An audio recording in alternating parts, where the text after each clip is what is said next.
Locho sampo pagyo trashipa Tuche tempe trile yarmoda Pege drolor zampe zepar.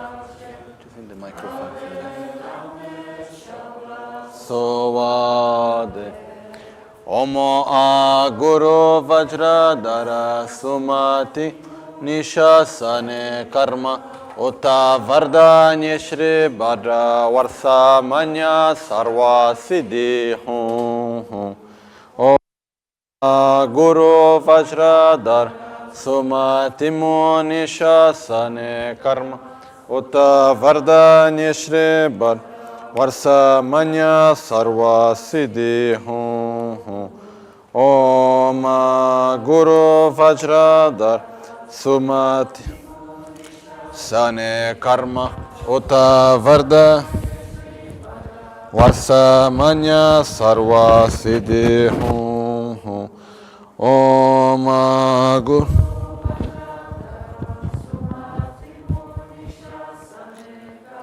Uta Vardanya Shri Bhadra Varsa Manya Sarva Siddhi Hum Om Guru Vajradar Sumati Nishasane Karma Uta Vardanya Shri Bhadra Varsa Manya Sarva Siddhi Hum Om Guru Vajradar Sumati Nishasane Kar Uta Vardanya Shri Bhadra Varsa Manya Sarva Siddhi Hum Om Guru Vajradar Sumati Nishasane Varsa Manya Sarva Siddhi Hum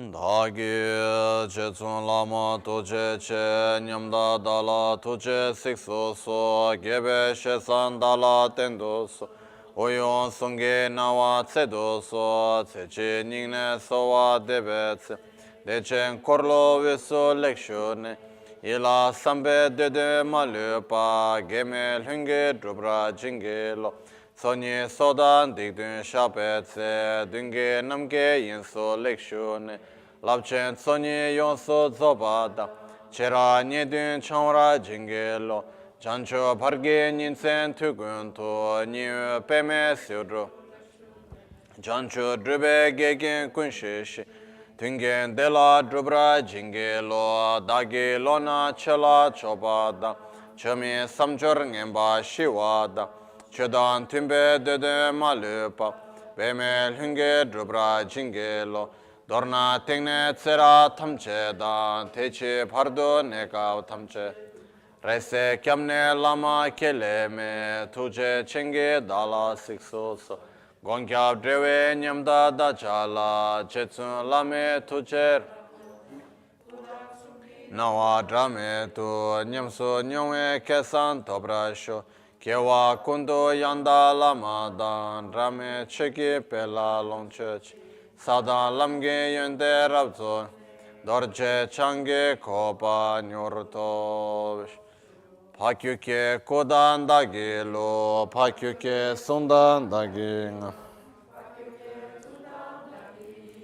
Teyerme Chikto Jingilo Makyuke Kodan Dagilo Makyuke Sundan Daging Makyuke Tudan Dagi Teyerme Chikto Jingilo Om Muni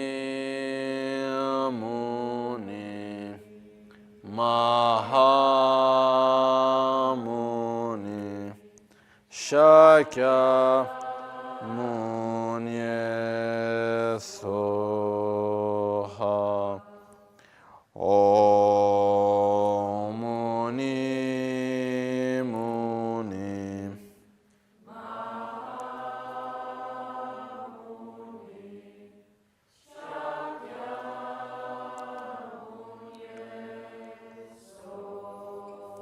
Om Muni Muni Mahamuni Shakya Muni Soha.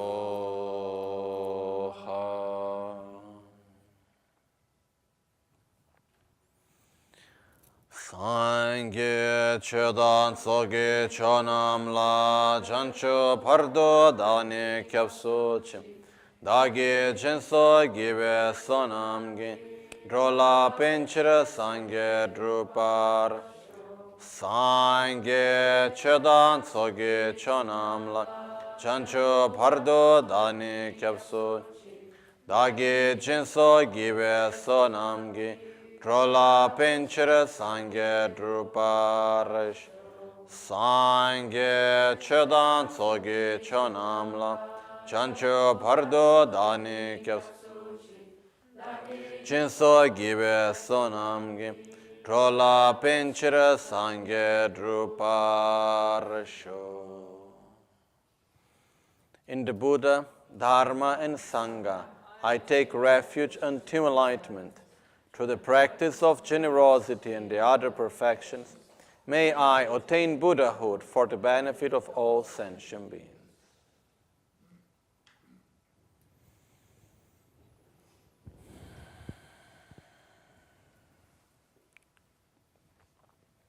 Okay.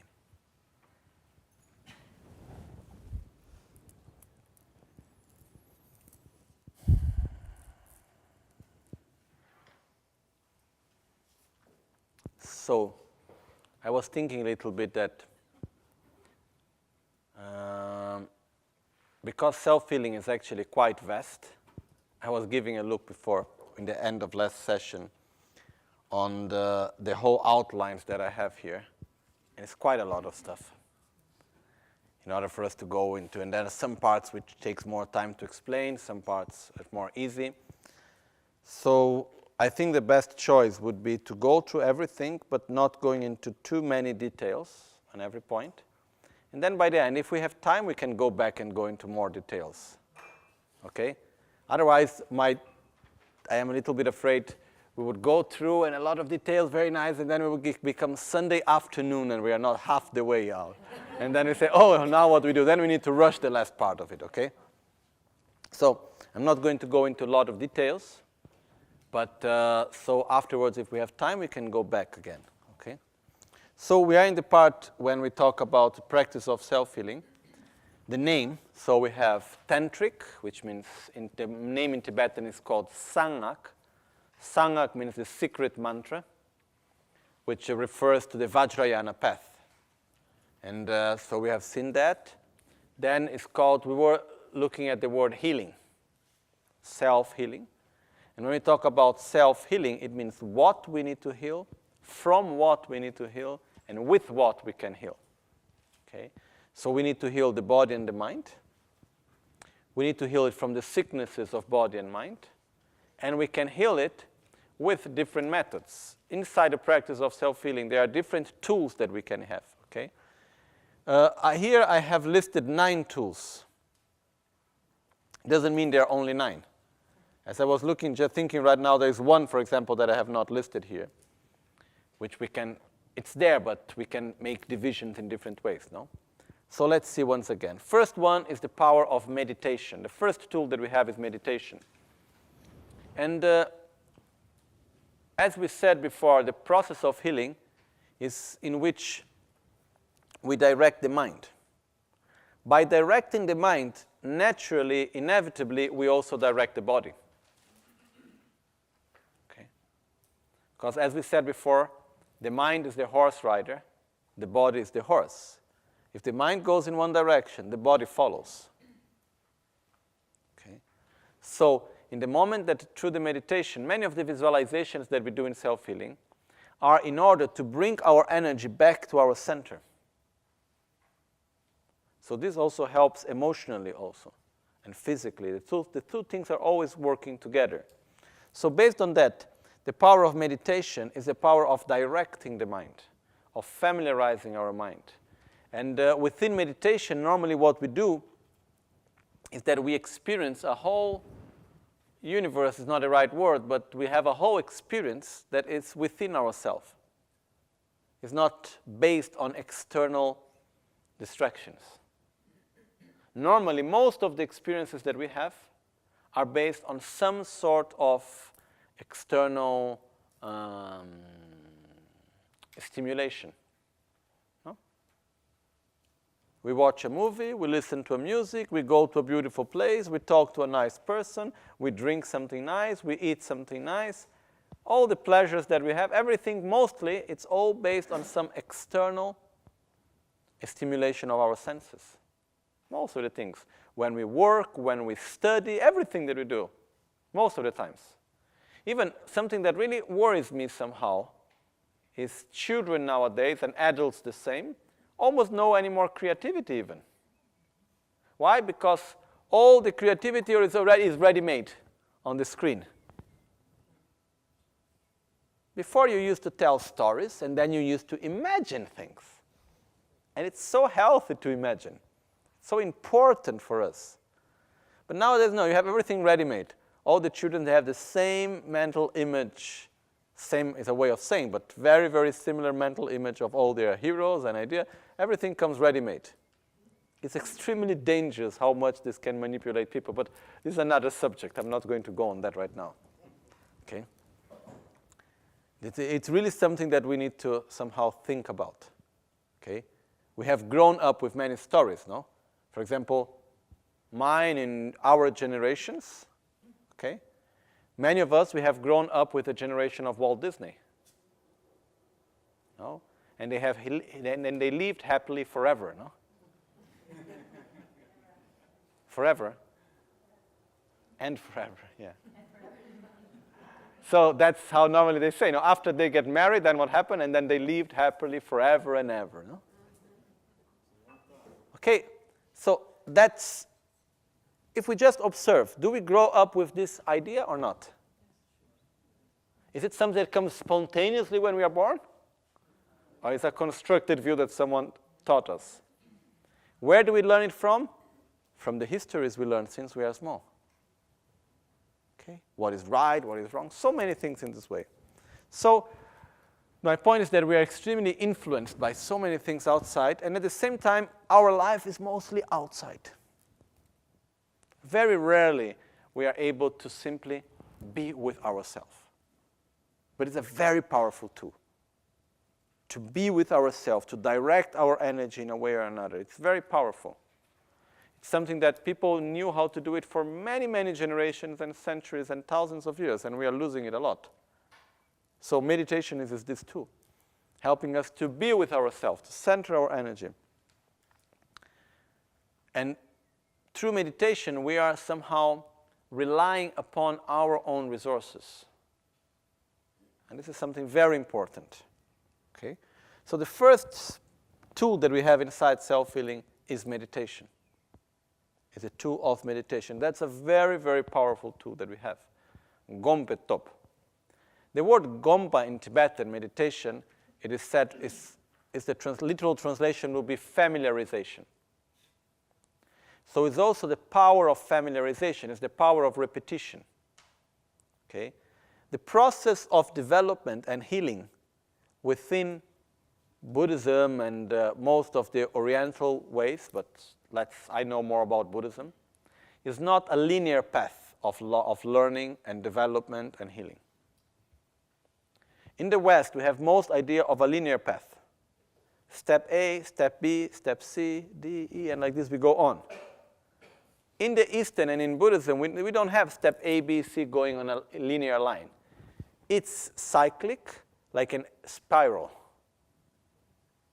We are going around and going on, repeating the same thing hundreds and thousands of times. And looks like we are in the same place.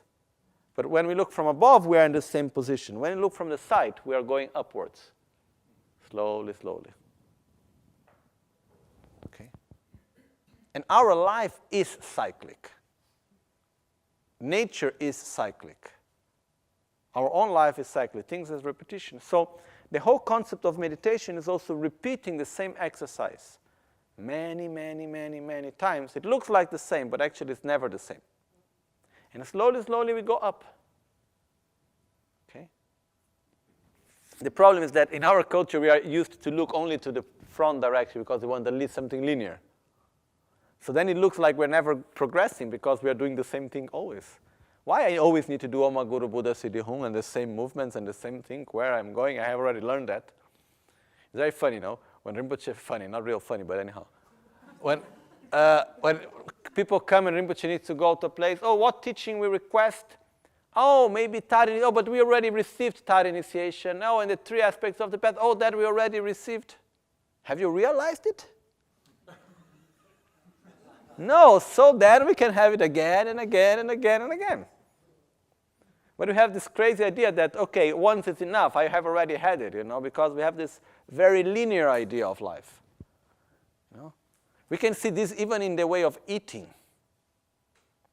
For us in the West, it's a problem to repeat the same food.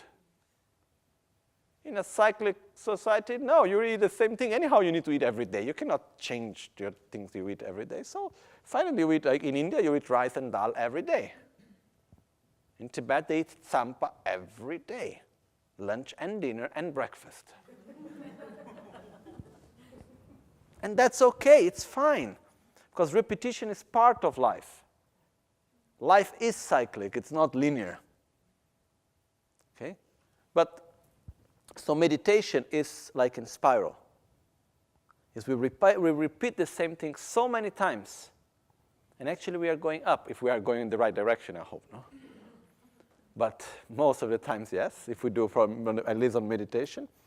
We have other things that we do that looks like the same and we are going down. But what happens is that through meditation we get familiarized with different aspects of our mind. So we get more familiarized to love others, we get more familiarized with having more stability, of recognizing ourselves within our qualities, of all the things that we will do. So the power of familiarization is very strong. Something like, it's like Shantideva said, there is nothing that is difficult once you get used to it. So you repeat, and then what happens? It becomes easier and easier and easier and easier. So this is one of the first powers that we have within us, the power of meditation, the power of familiarization. Okay? Together with that, we have the second power, the second tool, which is the tool of the power of concentration. Concentration, the power of concentration is the ability to direct our mind. Our mind is very powerful, but let's find any example, okay? Let me see something. Okay, anything. Okay? For example, this spot here. Okay? Okay? So we have this spot. Okay? You look at it, we have an idea of it, right? So after, can you imagine it? You have a mental image of it, right? Because we also saw another one. I hope everyone have one of these at home. No? And what happened is that because we are already a little bit acquainted with it, it's more easy for us to imagine it. So we have a mental image, okay? But if I never want to forget it, and if I want to get really familiarized with it, what I need to do? I need first to analyze it. So I will check what's the size. I have some way of checking the size, the weight. Okay, I can even know how many coins are inside. I can check what is written here. Thank you for helping making miracles happen. Okay, plant a tree, India, adoptions, 8 projects, Nepal. Okay, accumulation merits box. And we go and we see these little hands with many colors. And I can go into many details. I analyze it. The more I analyze the object, the more clear becomes the mental image I have of it. Okay? Once I have analyzed it very well, then what I do, I just look at it and I don't look at anything else. I keep looking at it for 10 minutes, half an hour, 1 hour. Any other thought that comes to my mind, I don't give any importance. I focus myself fully on the donation box. Okay? How strong? What happens to the mental image? It becomes much stronger. Okay? Normally, it also happens when we have a direct experience, no? When we experience something so strong that all our attention is there, we do not forget that anymore. No? If we think the moments that we remember so strong in our life are moments that our full energy and attention were in that situation, in that moment, in that place, in that person. Okay? So when we are able to focus all our energy in one object of perception, the mental image of that object becomes so stronger. And if we keep focusing on it, it will get a point in which the mental image will get so stronger, and so near to the object that gets a point where the mental image and the object somehow melts together, and we have a direct, non-conceptual experience of it, of a concept, for example. Okay? This is only possible through concentration, through keeping our mind focused in one point. Okay? Our mind is very powerful. We can do so much. But in order to be able to use our mind, we need to focus it. We need to take all the energy we have, all our attention, and put it into one place. Light emanates from my heart, giving love towards all sentient beings. No other thoughts come to my mind. Only that. There is no family, no friends, no work, no whatever else. That's the only thing that is in my mind. If I do that for 5 minutes, it's so powerful.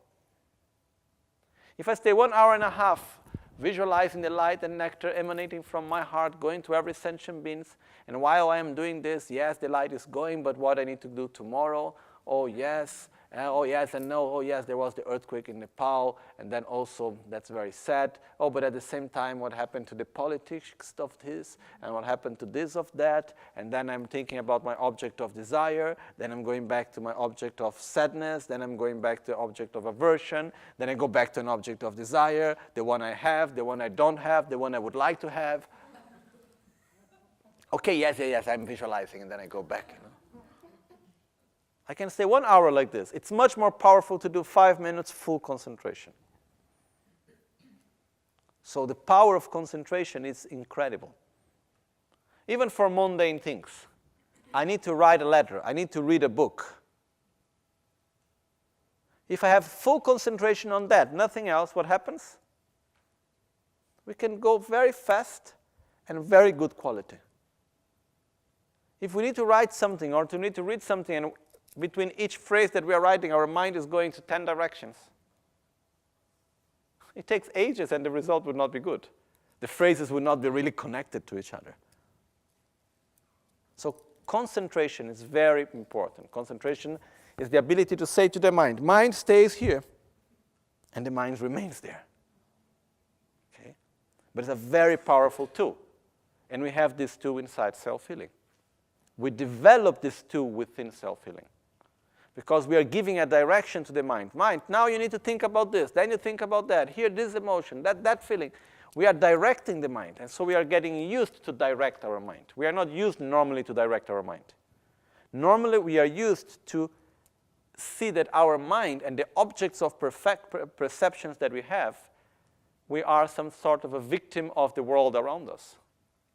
In the sense that what I perceive, what the world gives me to perceive. We do not choose really clearly where we want to direct our mind normally. Or do we in the daily life? I don't think so much, really. No? What am I perceiving? What is my objects of perception normally? Well, since I wake up, what I see, what I remember, I'm a little bit like a leaf in the middle of the wind. Wherever the wind is blowing, if I just follow. No? When we do self-healing, we are starting to say, okay, now stop. It doesn't matter what is around me. What I need to think about, Okay, central channel, left channel, right channel, 5 chakras. Okay, all the anger go out in the form of dark blue snakes. We are directing our mind. And this is a very powerful tool also. Okay, so one of the positive side effects of doing self-healing is we learn to direct our mind. We learn to have control over our mind, to choose what I want to think, to choose what's my object of perception, to give a direction to ourselves, to our mind. That's a very powerful tool also. And the more we develop it, the more powerful it becomes. Okay? And in order to reach enlightenment, we have no choice other than developing good concentration. Without good concentration, it's not possible. Sorry to say.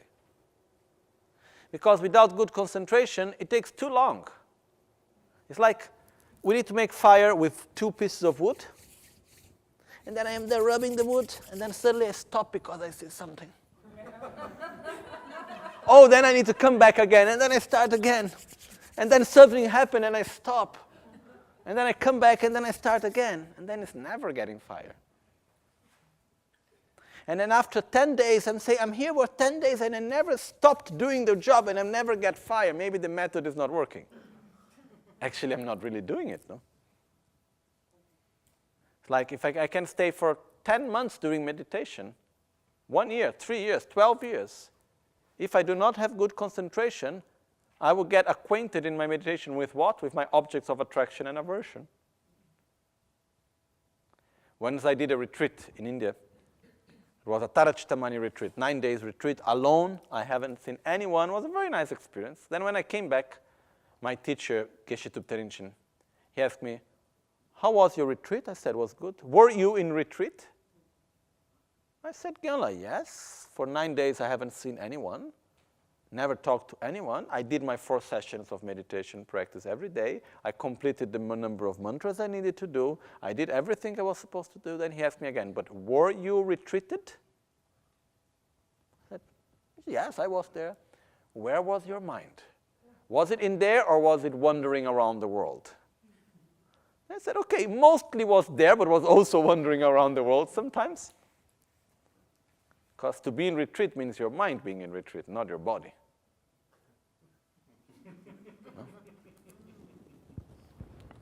So here, once again, the power of concentration is so important.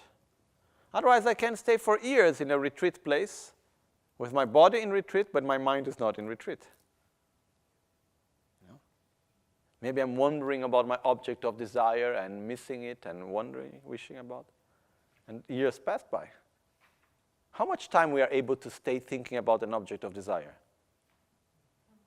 Quite a lot, no? So we need to take the same ability and direct our mind. So we see it's possible to be single-pointed, no? So we just need to be able to use this. So in self-healing, we learn how to do it, because Rinpoche, in a very nice and gentle way, is not saying, okay, put your mind into this object and don't think about anything else. It would be too difficult. Instead, okay, it's like playing a game, no? Okay, first we have the lotus, then the symbols, and then we have movements and everything, but actually we are directing our mind. So one of the tools we have inside self-healing is the power of concentration. We need to develop it more. That's very important.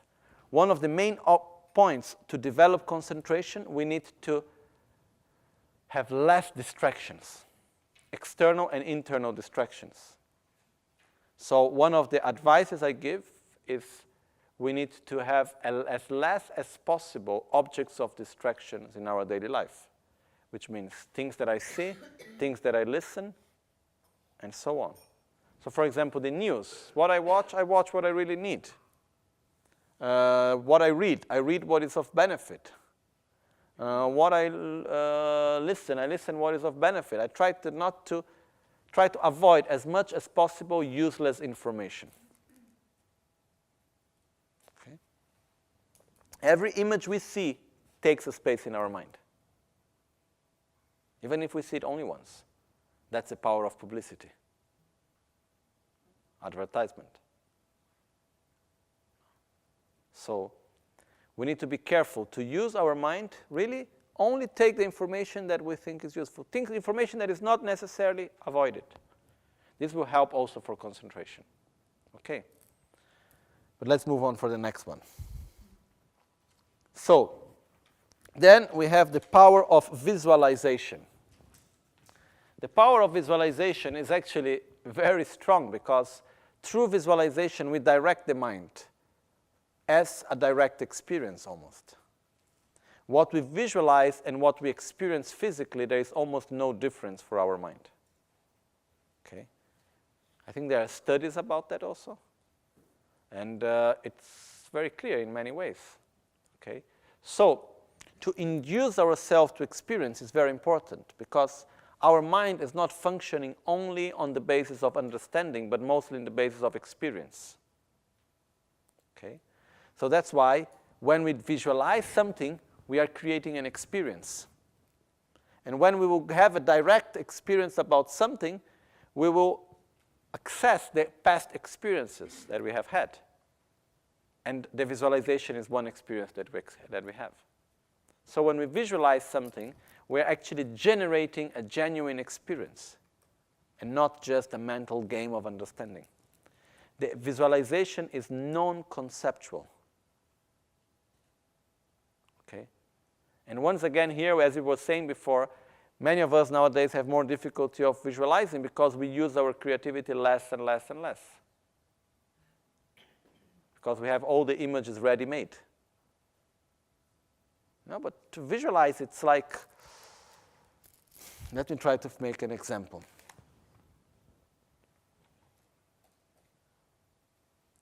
Okay. First of all, visualization is not only seeing. It's 5 senses. Okay? For example, it's more imagining than visualizing, okay? So let's say you imagine a person that you really, really like. Okay? It can be a family member, it can be your guru, your friend, it doesn't matter. Just imagine a person that somehow touches ourselves, that when we are in front of this person, we cannot just be the same as we are right now. Something happened in us. No, it's like if we get some tickling inside. We are like something is moving, okay? And then we simply imagine this person in front of us. And then we imagine a situation, nice situation with that person. We look to the person look to us. And then what happened? We imagine one smiling to each other, the nice and kind words. And then we imagine the smell of the person. And we imagine the sound of the voice, and the shape of his or her face, the touch of his or her hand. The experience that we can have in imagining it, is it just visual or we can feel something inside? It moves us, it touches our attraction, our aversion to something else, it touches our emotions, something is happening inside. That's when we visualize Guru Buddha in front of us. To visualize Guru Buddha is not to take the image of a tanka and place it in front of us. A little painting and we put it there and try to keep the eye on the painting. No. Guru Buddha is there. It's like when I go, for example, when I'm in front of my Guru of Rinpoche, Lama Ganchen, it's like such a joy. Especially if I have not seen him for a long time, but not also, like every day. Like, is feeling loved, so many special feelings. Okay? So when we visualize, it's much more than simply imagining something. Okay? I make another example of visualization, the one I do very often, but it works also very well. Imagine a pizza, okay? Or a soup. Okay? Okay, imagine what you prefer, okay? So, what do you prefer? You can imagine a pizza or a soup. Let's say a pizza, okay? For me, it works better. A soup can also work, okay? So, let's say the soup. So you imagine the soup, and can you imagine, for example, the texture of the soup? And it's a cold evening, and then you take the soup bowl in your hand, and it's very warm and nice, not too hot. It's in the right temperature that warms you up. And then maybe pumpkin soup, okay? And then you start having the soup. It has this nice taste between the sweet and the salty of the pumpkin soup. And then as you have the pumpkin cream, it warms your body as you drink it. Okay, can you imagine it? And the smell of the pumpkin soup coming? No? So, when we imagine it, is it only visual, or also the other senses are there? If we like very much pumpkin soup, can we get watering in our mouth? Yes, no? I used to make jokes like when we were in Tibet sometimes, and like after 2-3 weeks without having the food that we are used to, then you start describing some food and describing the nice chocolate, and then you start seeing people there not so comfortable anymore with it, you know. Why? Because when we imagine something that we know, it's not just the image. All our 5 senses are involved in it. That's visualizing. When we talk about the power of visualization, it's not only seeing an image, it's imagining it in all its senses. Okay? So it's a very, very powerful tool. Very powerful tool in many ways. Okay? And it's one of the best ways also to direct our mind.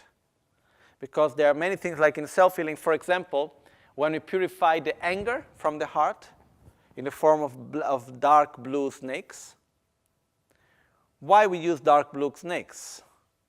Because it's a symbol to represent, like nothing against snakes, but it's to represent our anger. It's to give a shape to it, a form. Does anger have a shape, a form? No. So if I just say I eliminate anger, it's difficult. If I give a form to it, and I'm imagining it going out, it's much more powerful. Okay? So visualization is a very powerful tool that we have. Self-healing, okay? One point just regarding concentration that I didn't say. Normally when we think about concentration, how do we imagine a person that is very concentrated? Like the face is like this? Concentrating? Or he's like this? What do we imagine normally? The first one, no? He's very tense. Normally when we think about concentrating, where do we put our energy? In the head. Okay? And it's like if we need to go to war to protect ourselves from all the other thoughts. Okay? That's the wrong way of concentrating. Concentration is a state of relaxation. It's when we are able to relax within the object of concentration, and we can relax from all the objects of distraction. Okay? So it's like, imagine we relax so much within, let's say I am concentrating on the mala, okay? I relax so much within the mala, I don't give any more space for anything else. Okay? Is it possible, for example, when we are really very relaxed on something, do we have so much space to listen to other things? Let's say we are listening to a nice music and someone maybe is doing a nice massage in our foot, and we are really relaxed at that moment, and then comes someone, a message in the phone to talk something about work. Are we reading it at that time? We don't have space for it. Why? Because we are so relaxed within what we are doing. So we have no space for distraction. Concentration is when we relax within the object of concentration and we relax from the objects of distraction. It's a state where the energy is not in the head, but it's more in the heart. Okay? And even a little bit in the navel. When we concentrate, it's more centered. It's not like putting all the energy in the head. That's why when we concentrate well, we do not get so tired. When we concentrate in the wrong way, we're putting all the energy in the head and trying to protect ourselves from other thoughts and becoming so tense. All the energy goes to the head and it becomes quite tense, actually. Okay? So remember, concentration is within a state of relaxation. That's the best level of concentration. Okay? So really to be able to concentrate, we need to give up all other distractions. I just remember one short story. There was in Tibet one guy, his name was Amdo. Name.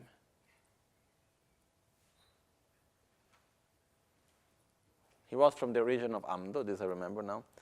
His name, anyhow, it will come. He was a very, very well-known scholar, very controversial also. And then he finished all the studies in Buddhist philosophy, and then he was going against his own founder of his own monastery philosophical views. He was debating against it, and he was very controversial in many ways. Then he traveled through all of India. He went to Indonesia. He went in more or less in the 20s. Okay.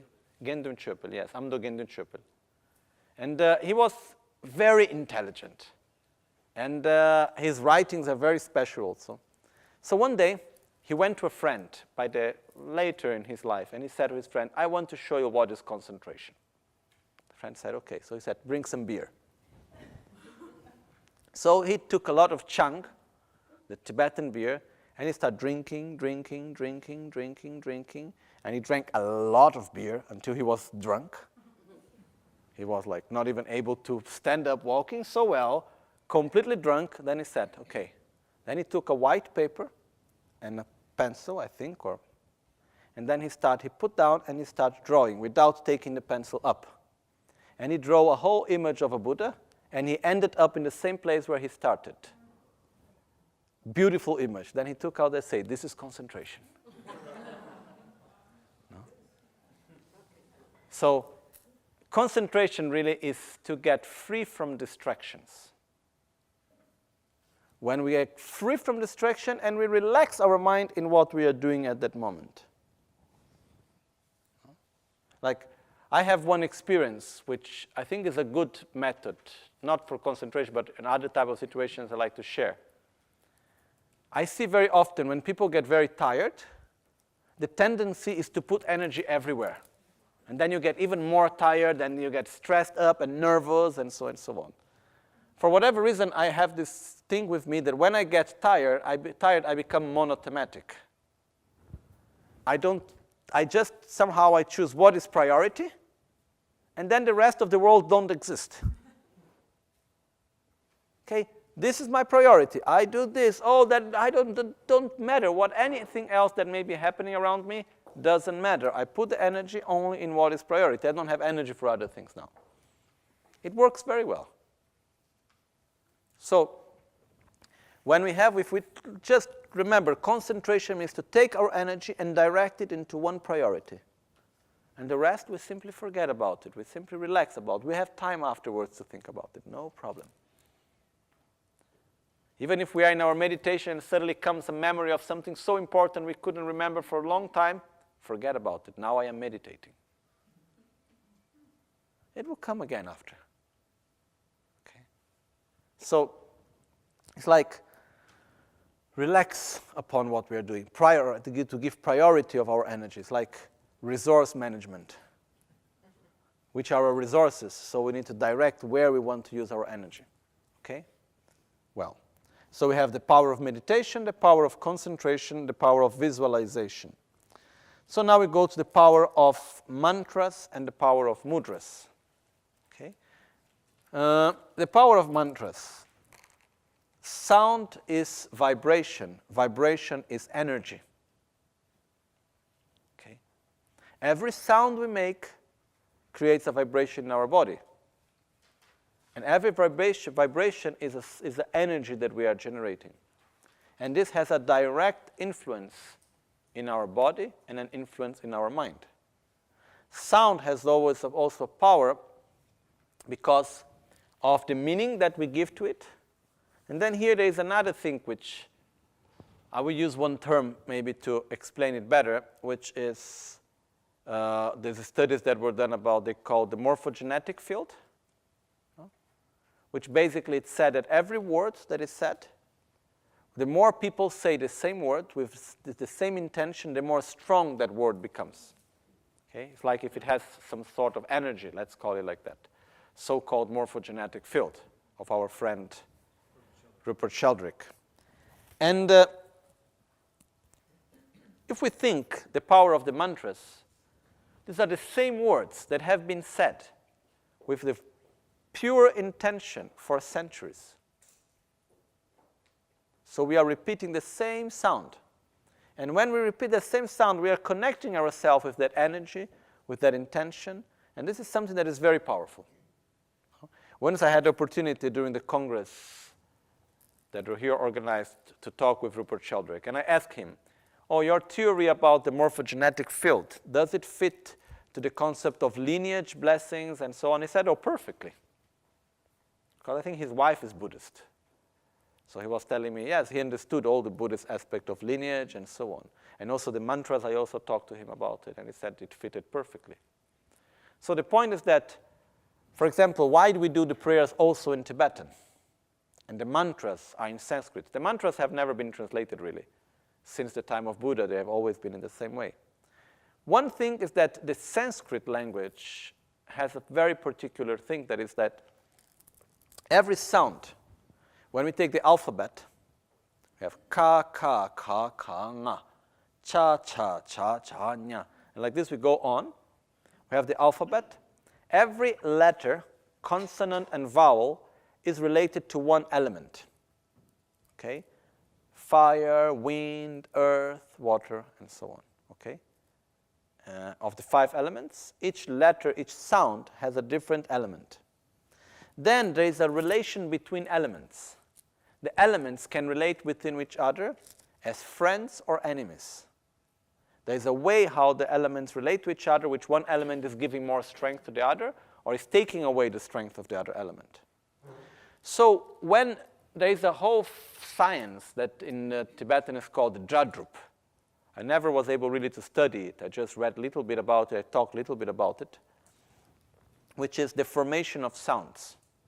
Jadrup. Dra is sound, drup is generation. Basically, it's how words are made. Okay? So originally in Sanskrit, from what I understand, and in mantras, this is there for sure, let's say I want to say a word that has to do with increasing. Okay? The sound of the word will be made in a way that every letter, one is relating to the other in a way that the elements increase one each other. So the energy of the sound is an energy of increasing. It's not just a matter of the meaning that I give to that sound. Okay? So there's a whole science of how to make words. Because the sound have an energy, and it's important that the meaning and the energy have coherence between each other. Okay? This is a science that is getting lost somehow. I don't know how many people really know it well enough nowadays, but in the mantras, there is a lot of this.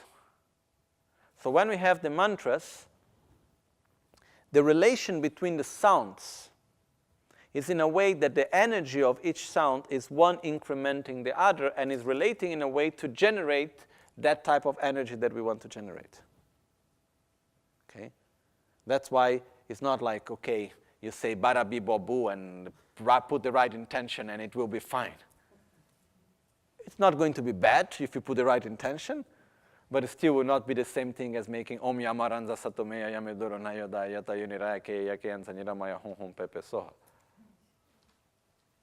Sure, there's a big difference. One, there is no lineage. There is no, the morphogenetic field of it is not strong enough. Other, there is a whole science between sounds. There is one commentary on the mantra, Tayata Gate Gate Paragate Parasamgate Bodhisoha. I was reading this commentary. It's like 150 pages commenting on the mantra. And there is a whole part explaining, maybe 10 pages explaining the formation of the sound of this mantra. It's really complex, these things.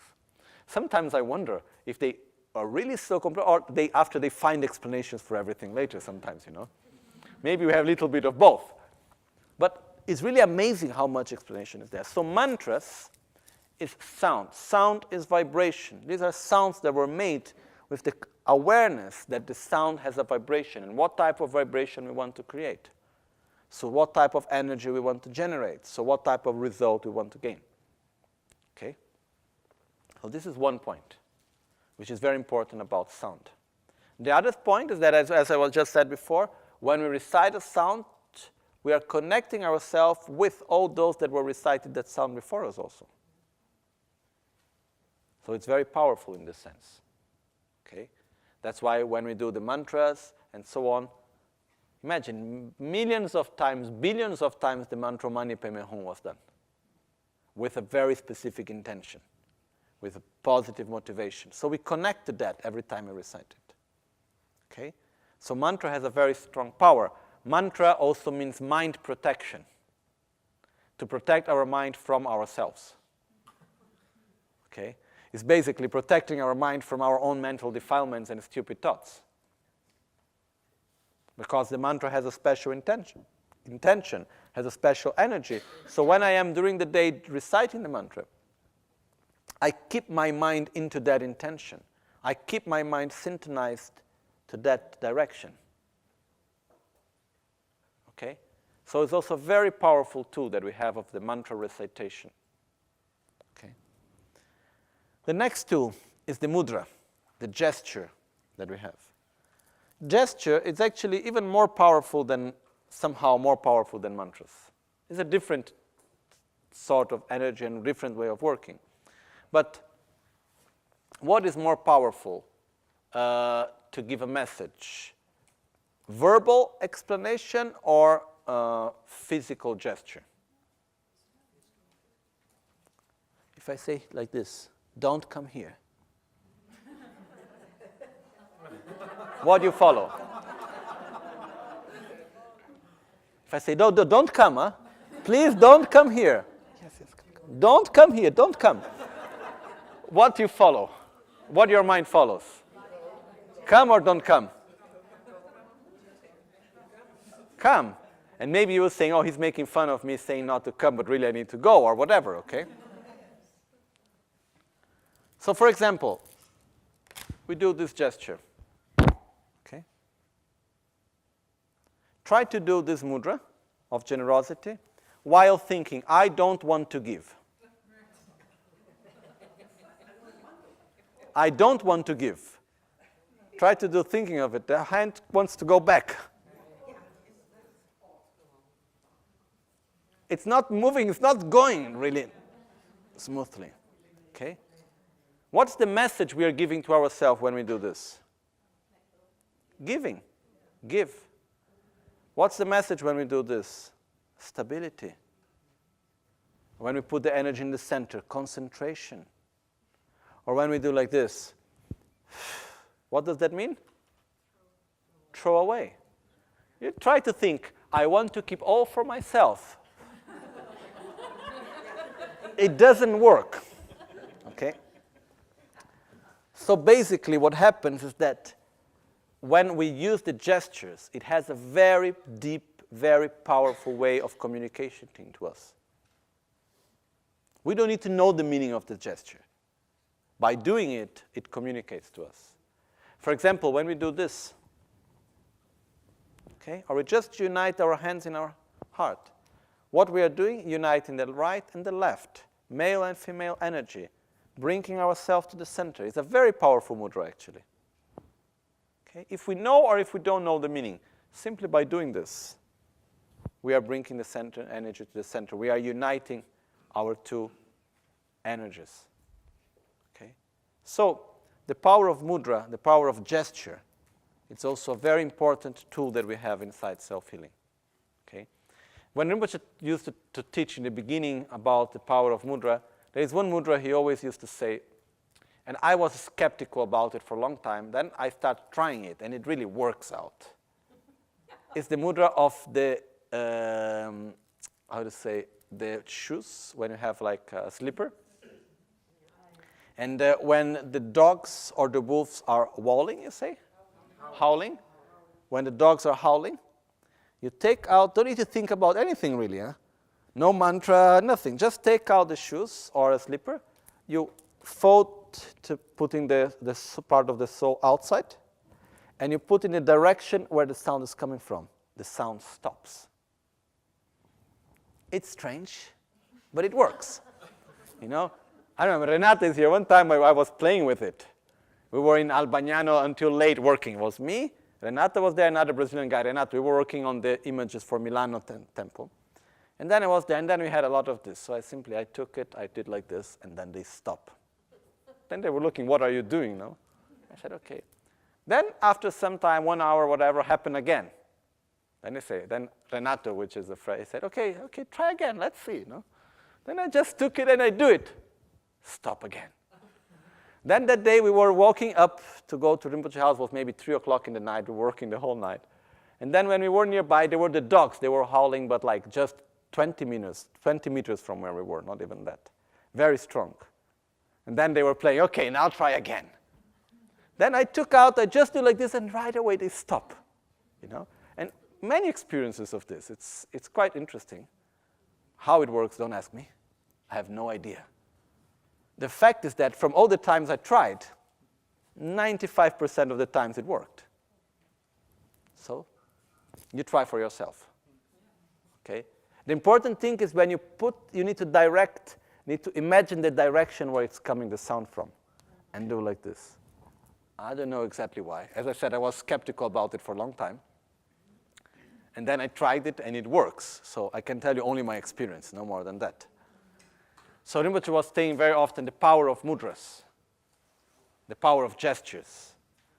It has a strange interdependence that many of us don't understand. Okay? So this is when we talk about the power of gestures inside self-healing.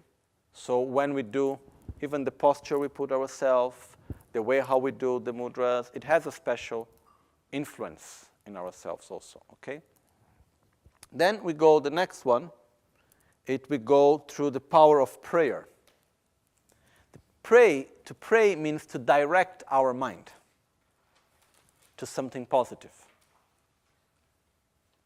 Where the power of prayer here, it doesn't mean to request someone to do something for me. Okay? To pray means, may the mind of bodhicitta never be ended. May the body mind which has not yet born arise and grow, which has born have no decline and increase forevermore. May I always be separated from great love and wisdom. May there always be long life and health. But we wish for positive things. We wish for good things. And here, one of my gurus, Kyabche Dragon Rinpoche, he used to say, the first thing we need to do in order for anything to happen is to wish for it. It's the first thing. If you want anything to happen, the first thing you need to do is you need to wish it. Everything that happens, let's say, in a material way that we can do, first comes from thinking about it. So, the power of prayer means the power of directing our mind. So I pray, may I want to have a healthy life, healthy body, healthy mind. I want to be free from anger, free from jealousy, free from pride. I want to be inseparable from Guru Buddha with a mind of love and compassion and wisdom and so on and so on. I wish may I reach enlightenment so I can help every other sentient being. We direct our mind, and that's a very powerful tool also. It's the power of the mind. Okay? And this is something that I think we could go on and on talking about it, but most of us, we have no idea really how powerful our mind is. No idea. We have no idea. Even we try to give borders to our mind. But actually the mind is much beyond that borders. Michel, I learned in teachings that the wish alone is not enough. You said the beginning. I understood very well. The wish alone, the difference is the following. For something to happen, it's not enough there to be a wish. We need to have the merits, which are the causes for it to happen. That's why we make, that's the difference between a dedication and a prayer. Okay?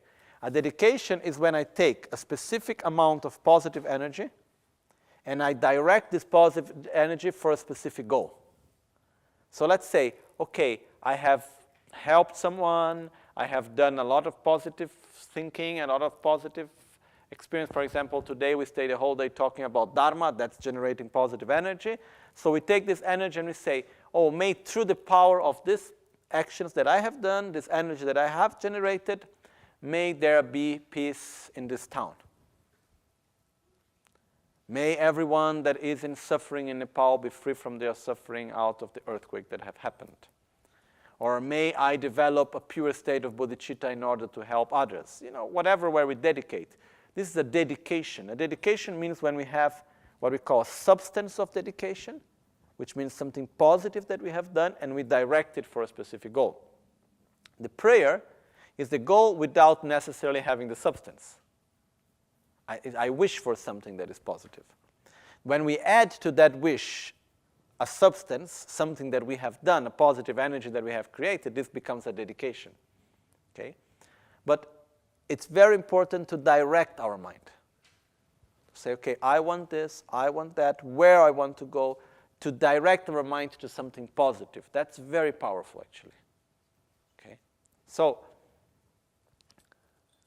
it is in the basis of prayer and also in the basis of dedication.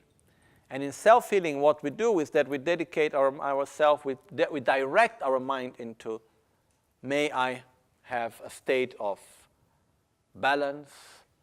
When we imagine ourselves as each one of the 5 Dhyani Buddhas, developing our qualities, what we are doing, we are directing our mind in order to develop our qualities to their maximum potential. That's what we are doing. So this is by itself is already very powerful. Okay? Some people may call it positive thinking, wishful thinking. We can call it in many ways, but it's directing our mind for positive direction. Okay? So in few words, this is what we call the power of prayer. The next one, it's maybe a little bit more difficult to understand or not, depends. The next 3 a little bit more subtle, which we have the power of Chinlap Gitop, Dempe Top, Tendril Gitop. Chinlap Gitop is the power of blessing. Dempe Top, the power of truth. And then Tendril Gitop is the power of interdependence. Okay? Chinlap Gitop, the power of blessing. First of all, what is a blessing? I have passed a long time thinking about it, trying to give a definition that was clear in my mind. Otherwise, we're always requesting for blessings. And one day I understood. I looked at myself and I said, what am I actually requesting for? I am just repeating some prayers where I request for something that I don't know what it is. So this was disturbing me quite a lot, because I had no idea really what it was. So I start asking my teachers, and Rinpoche, I start going around asking, okay, what is a blessing? I was in Tibet at that time. And then one day I was talking, it took some time, but I was talking to my teacher in Tibet, and he said, blessing is a positive condition. A blessing is a condition that helps you to transform your mind positively. It can come in the form of a person, of a word, of an image, of a sensation, of an experience. It can come in many ways, blessings. But a blessing is something that enters in contact with me, and by entering in contact with me, or me entering in contact with it, is the same. It creates a condition that I am able to develop, and I'm able to change some aspect in my mind that before I was not. You know, I have had few experiences of it. With myself and with others, there was one time I saw very clearly when the relics of Buddha were in Brazil in 2004, I think. And then we were there with the relics of Buddha. It was one of the most special experiences I had with Rinpoche. And then one day we were there, and then it was in a very big cultural place in São Paulo called Sesc Pompeia. And there was like thousands of people coming every day to see the relics of Buddha. And one day I was there, and there was in the line some ladies, and the line was very long. And then suddenly I went out to go to the toilet, and then when I was out, these two, let's say around their 60s, something like this, these two ladies came to me and they asked me, what is this line for, do you know? They were there at least for 1 hour already in the line, I think. And then I said to them, oh, this line is to see the relics of Buddha. We don't believe in that. Okay. Oh, but we stay. Okay. So I went out. I had something to drink in the little bar that was there of this place. I came back. When I arrived in the hall where the ceremony was going on, it was very special because we had people from every Buddhist tradition guiding a meditation every 45 minutes. We had maybe 42 different centers of all different traditions. And then the people were making a long line, and they were going 2 or 3 people at a time just to look at the relics. Who would take like a blessing, put in the head, and then they would go. Very short, no time for people to stay looking at for a long time there. And then Rinpoche was standing there. And then I saw these 2 ladies coming. I said, let's look what happens. No? They came up to here. Then when they arrived there, one of these ladies, they went there, they looked at the relics, and then one of these ladies, she was blocked, not moving anymore. And then after she came out, and she started crying and crying and crying. And then she saw me and she said, thank you. She was so deeply touched. No? And this is one example when she received a blessing, something that touches her mind, touches her heart. And then something, a knot that is there suddenly is unfold and unloosen this knot, and the knot is loosened, and suddenly the energy can float. Some emotions that were blocked can get freed. The same type of relics, another man had a similar experience. This is a nice story also. His name is Ricardo, whatever, I forgot his other name. He's known in Brazil as the first Buddhist of Brazil. And very academical in a way, very nice man. But when we were bringing the relics, we request him to write something about the relics of Buddha to send to the newspapers. He's a good writer also. And he said, sure, if you request, I will write, but before writing, you must know that I do not believe in relics. I do not believe in the relics of Buddha. So I will write in according with what I believe. Then he said, okay, then no need, yes, better like this. So later he came to see the relics of Buddha. He came there because it was a big event. All Buddhist centers there. It was a very nice thing. And then he went just like he was quite skeptical, like this. And then he arrived in the front of the relics, and the same thing happened. He started crying. But then he couldn't stop crying. And he went like a little old, quite old, big man, and he went to Lama Ganchen hugging him. And was saying, he was like, I think from Japanese Buddhist tradition also, a little bit like very formal way. And he was like hugging Rinpoche and saying, thank you, you realized my dream. Finally, I met Buddha. You know? And he was like so touched by it. So this is again blessing. Okay? There are so many things that we can experience, places that we go, people that we see, words that we listen, that for some reason they touch our heart deeply. And we experience something. It's like if something that was frozen starts to melt. This is when we receive a blessing. No? It's really something very powerful. When we connect really to the blessings, like for example of the lineage, for me it's something very special. For example, something which is, it's very personal, but I can share. There is a big difference for me, for example, if I need to explain something just like talking like this, and during teachings, for example, when sitting in the throne, and doesn't need necessarily to be a throne, it can be a chair, it doesn't matter in that way. But doing the prayers in the beginning, and I always request the blessings of the lineage, very often my mind gets much more clear than it is normally. I understand things that normally I don't understand. But this is what? These are the blessings. Okay. So, during all the explanations of Tantra, it is said that if you do not have the blessings, you can meditate as long as you want, you will have no results, no realizations. If you do not have the transmission And which means if you do not have the blessings, if you do not have the connection, you can do the practice thousands of times, you will have no realizations. It's like having a very nice electric system and lighting system in your house, but the light pole has fallen. You have no electricity. So if the connection is lost, that's why then there is no realization. That's why it's given so much importance for transmission. So for example, in Tibet, there is one monastery called Nyemogyachen Monastery, very nice monastery between Lhasa and Shigatse. And whenever I go to Tibet, they ask me to give teachings to them. And I was always saying, come on, there are so many people here that know so much more than me. Why do you need to ask me to give teachings? And the reason that they always gave to me was they saying, because you come from a pure lineage.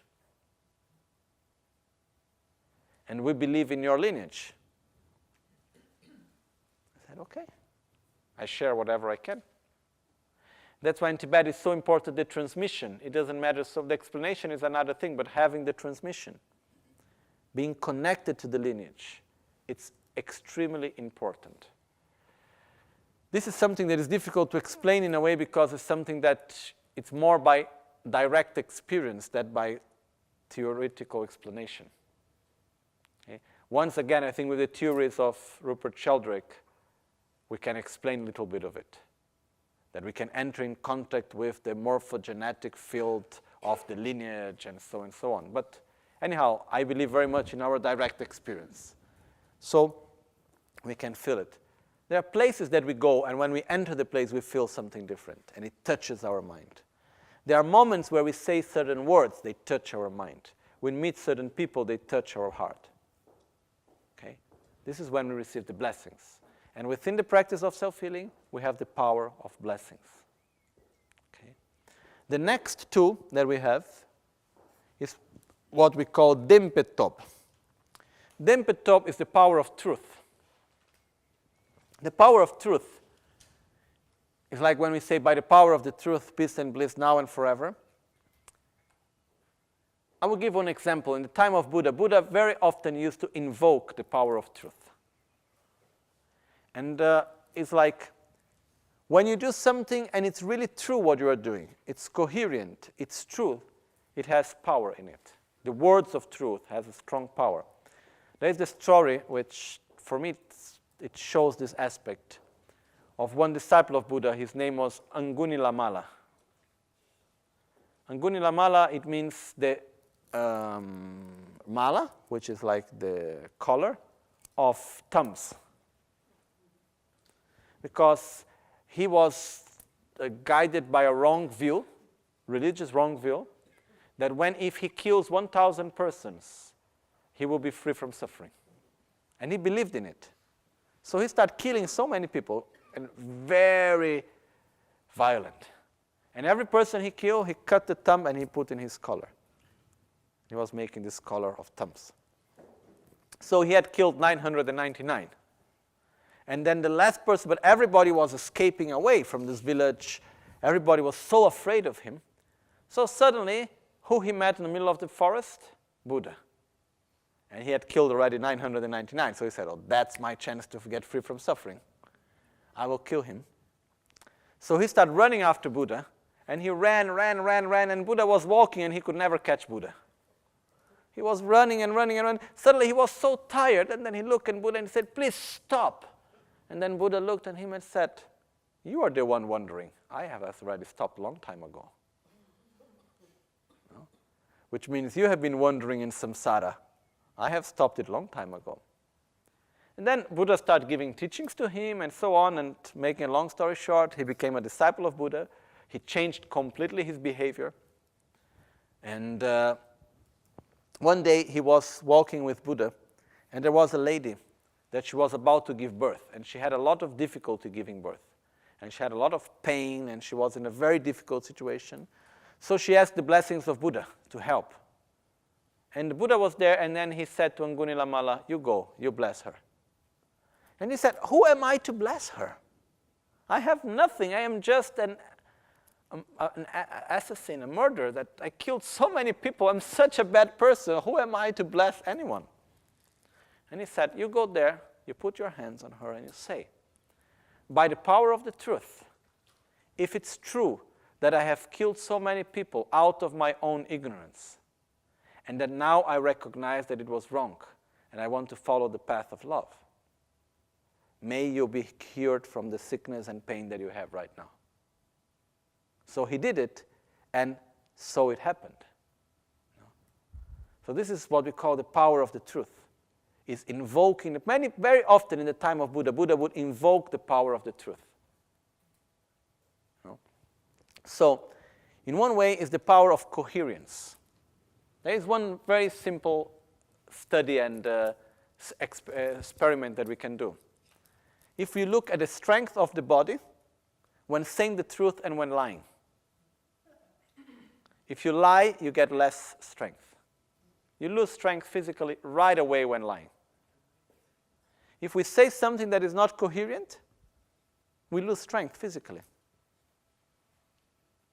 So when we are doing something and when we are saying something that is deeply coherent, it's very powerful.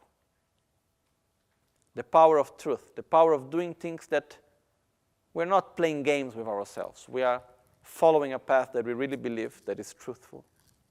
This is something very, very powerful. Okay? And the last power is the power of interdependence. The power of interdependence, Tantric, is actually the power of interaction, of putting one seed after the other and interacting between one part with the other and creating a positive interdependence. You know? A Buddha must also live according to the laws of interdependence. But a Buddha is a person, a sentient, a being, that have chosen and have got the ability to live in 100% correct and positive interdependence. That's the main thing. So the interdependence that we create during the practice of self-healing is very positive in order to eliminate our sufferings and to cure ourselves and heal ourselves from the different mind and body sicknesses. So that's actually very, very powerful, the interdependence, creating a positive interdependence. Okay? Well, again, here is something that we could go deep and for a very long time about it, but I don't want to go deeper right now on it, okay? So interdependence is the interaction that we have, cause and conditions. And when we create the right cause and conditions, we give the right direction to things. So creating the right interdependence brings the right results. Okay? So, again, we have in self-healing the power of meditation, the power of concentration, the power of visualization, the power of recitation, the power of gesture. Then we have the power of prayer, the power of blessings, the power of truth, the power of interdependence. Okay?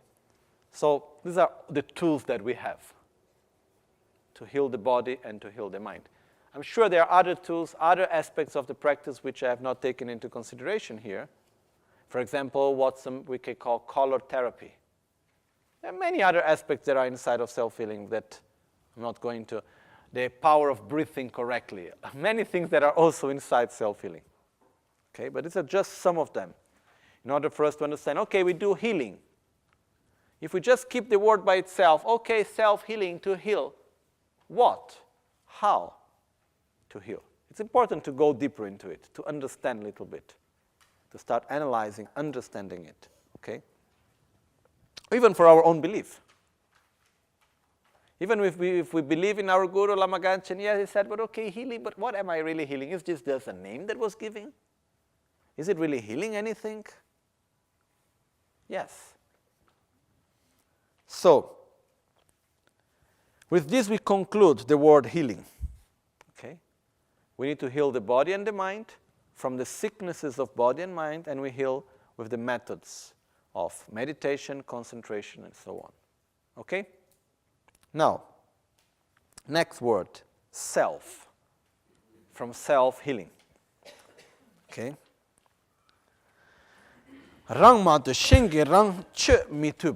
First aspect of self-healing, of self, it means only I myself can cure myself from my diseases. No one else can really do it. especially when we're talking about the suffering of mind. When we talk about our diseases, selfishness and anger and so on. Anyone can cure someone else from this? No.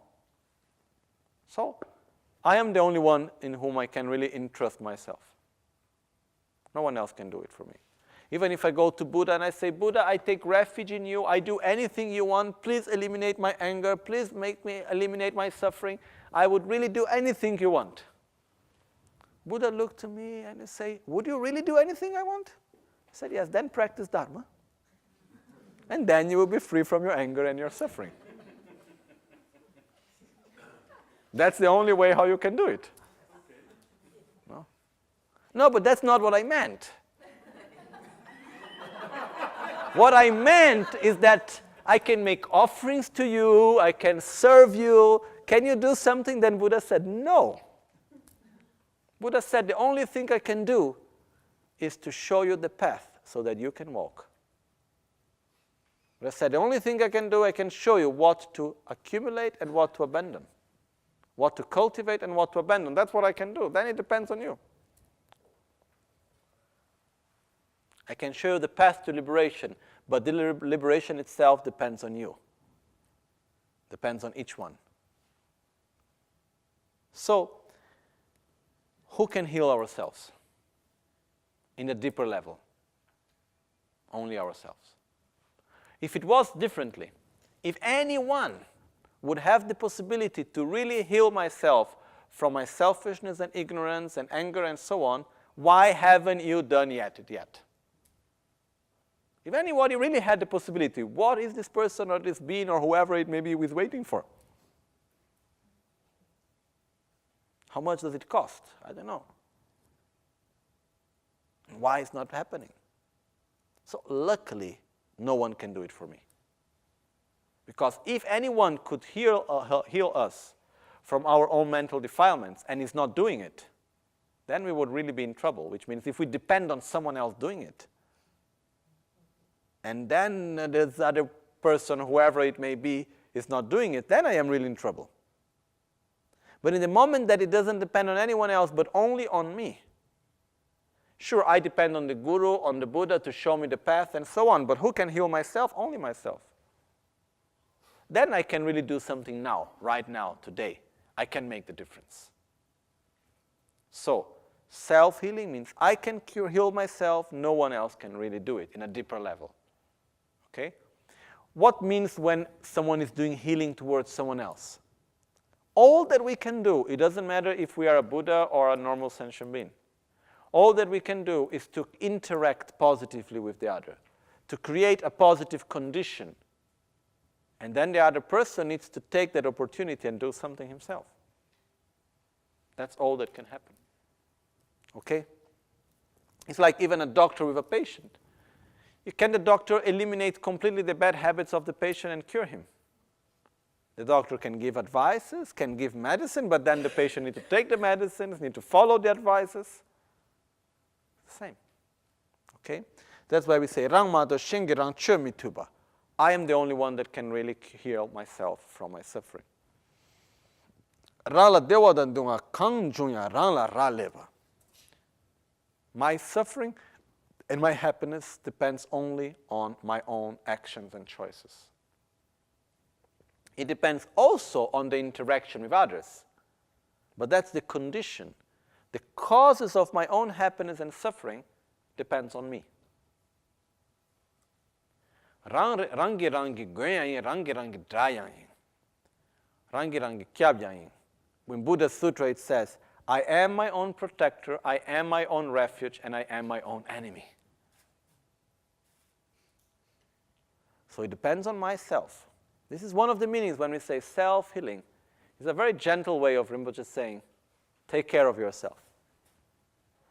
I'm sorry I cannot do it for you. I would love to do it, but I cannot. Each one of us, we need to believe in ourselves. But when we talk self-healing, what it means also, we have the potential to heal ourselves. This is also a very important aspect of it. Okay?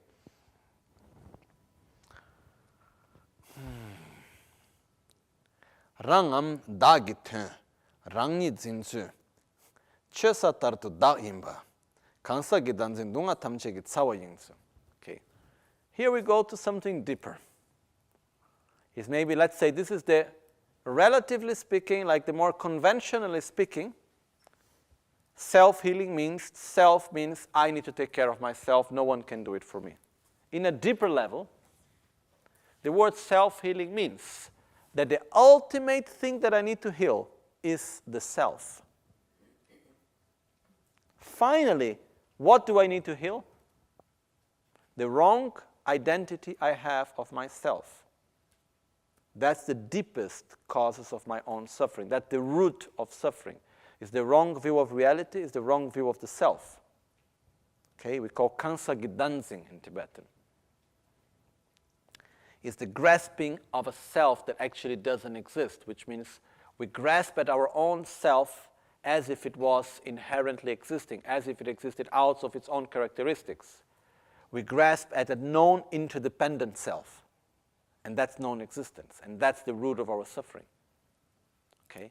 So, let's just try to make some examples.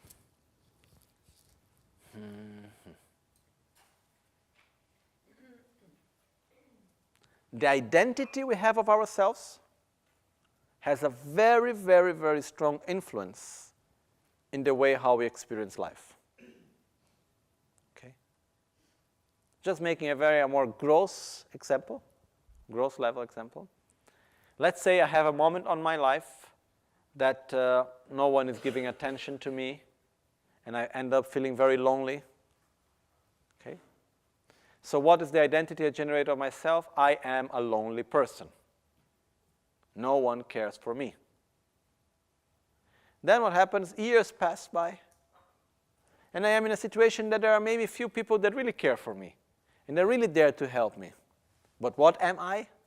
I am a lonely person. Nobody cares for me. It's not true I am here on your side. No, you're not caring enough. Because I still have this feeling of being lonely.